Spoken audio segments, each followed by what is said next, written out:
बसमिल्लाहिर्रहमानिर्रहीम। अस्सलाम वालेकुम रहमतुल्लाहि वबरकातुहू। उम्मीद है कि तमाम माँ बाप खैरियत होंगे।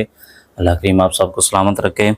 सामने वकार एक ख़ूबसूरत रवायत कुर्बानी के हवाला से जो हमारे गांव चाका वाली तहसील ज़िला गुजरात में बरसों से कायम है, उसके हवाले से आगाह करना चाहूँगा। कुर्बानी के हवाला से हमारे गांव में एक ख़ूबसूरत निज़ाम राइज है। वो ये है कि तमाम के तमाम बड़े जानवर एक ही जगह पर ज़िबा किए जाते हैं। ईद के तीनों दिन तमाम बड़े जानवरों को एक ही कुर्बान गाह पे कुर्बान किया जाता है। अब होता यह है कि ईद से एक दो दिन कबल इन जानवरों की कुरानंदाज़ी की जाती है। फॉर एग्ज़ाम्पल 30, 32, 35, 34, 40 जानवर हैं, उनको कुरानंदाज़ी करके उनके मालिक तक ये बात पहुंचा दी जाती है कि आपका जानवर ईद के पहले दिन, ईद के दूसरे दिन या ईद के तीसरे दिन ज़िबा किया जाएगा। अगर ईद के पहले दिन ज़िबा किया जाएगा तो किस वक्त किया जाएगा, उसका पहला नंबर है, तीसरा है, 8वां, 10वां, ये सारी बातें उनके मालिक तक इंतज़ामिया की तरफ से पहुंच जाती है। अब होता यह है कि जब जानवर ज़िबा हो जाता है, गोश्त की कटाई हो जाती है और वहाँ पर सातों के सातों बंदे जिनका उस जानवर में हिस्सा होता है वो भी वहाँ पर मौजूद होते हैं।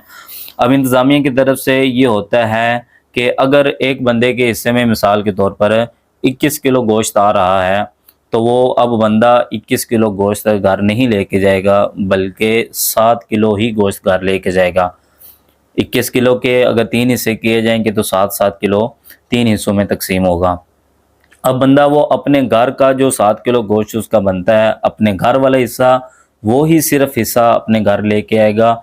बाकी दोनों हिस्से यानी 21 में से 14 किलो गोश्त वहाँ पर रखा आएगा और 7 किलो गोश्त अपने घर ले आएगा। बाकी जो दोनों हिस्से होते हैं रिश्तेदारों के, दोस्तों अहबाब के, वो वहीं पर रखा आएगा। जब गोश्त की मिकदार अच्छी खासी जमा हो जाएगी तो इंतज़ामिया की तरफ से उसको अच्छी तरह से पैक किया जाएगा। एक दिन में 2 किलो का पैकेट हो, 2.5 का हो या 3 किलो का पैकेट तैयार करें, वो एक दिन में शाम तक सारे घरों में एक एक पैकेट पहुंच जाता है। इसी तरह ईद के तीनों रोज़ जब जब जानवर ज़िबा किए जाते हैं, गोश्त वहाँ पर जमा होता है, अपना अपना घर वाला हिस्सा अपने हिस्सादार लेकर आ जाते हैं, बाकी दोस्तों अहबाब और रिश्तेदारों का हिस्सा वहाँ पर ही रख आते हैं। अब इंतज़ामिया की तरफ से उनको अच्छी तरह जमा करके अच्छी तरह पैक करके हर घर में गोश्त को शाम तक पहुँचा दिया जाता है।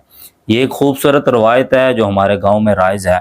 इसका मकसद ये हो जाता है कि अगर किसी ने कुर्बानी की है या कुर्बानी नहीं की, लेकिन ईद के तीनों दिन उसके घर तक गोश्त बआसानी पहुंच जाता है, उसको ना किसी के सामने हाथ फैलाने की ज़रूरत होती है, ना और कोई किलो काल करने की ज़रूरत होती है, बल्कि बआसानी